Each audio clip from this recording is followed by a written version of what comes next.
થરાદના જમણા મેઇન કેનાલમાં આવતી ઈઢાટા માઇનોર કેનાલમાં 8 દિવસથી પાણી ન આપતા ખેડૂતો પરેશાન હતા, જેનો ધારદાર અહેવાલ રવિવારે જનાદેશ ન્યૂઝમાં ચલાવ્યા બાદ વહીવટી તંત્ર દોડતું થયું હતું અને આજ રોજ ઈઢાટા માઇનોર કેનાલમાં પાણી છોડાતા ખેડૂતોએ હાશકારો અનુભવ્યો હતો। થરાદ તાલુકાના જમણા મુખ્ય કેનાલમાં નીકળતી ઈઢાટા માઇનોર કેનાલમાં છેલ્લા અઠવાડિયાથી સિંચાઈ માટેનું ખેડૂતોને પાણી ન મળતા ખેડૂતો મુશ્કેલીમાં મુકાયા હતા। જો કે રાત દિવસ કાળી મજૂરી કરી અને લાખો રૂપિયાના ખર્ચા કરીને પાક તો તૈયાર કર્યો, પરંતુ છેલ્લી ઘડીએ સિંચાઈ માટેનું પાણી ન મળતા ખેડૂતોએ ઉગાડેલો પાક મુરઝાવા લાગ્યો હતો।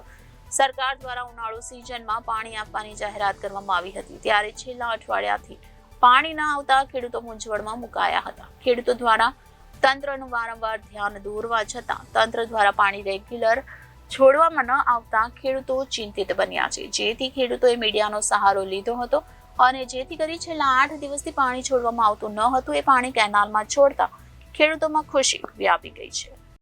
અમારા ઈટાટા ડિસ્ટ્રીબ્યુટરમાં અઠવાડિયુંથી પાણી બંધ હતું અને વારંવાર રજૂઆત કરતા પણ અધિકારીઓ કોઈ તંત્રએ કામગીરી કરી ન હતી અને મીડિયા કર્મીઓ આવી અને સમાચાર પત્રોમાં અને મીડિયામાં ચલાવતા અધિકારીઓ દોડતા થઈ અને સરકારે નોંધ લીધી અને આજે પાણી ચાલુ કરવામાં આવેલ છે।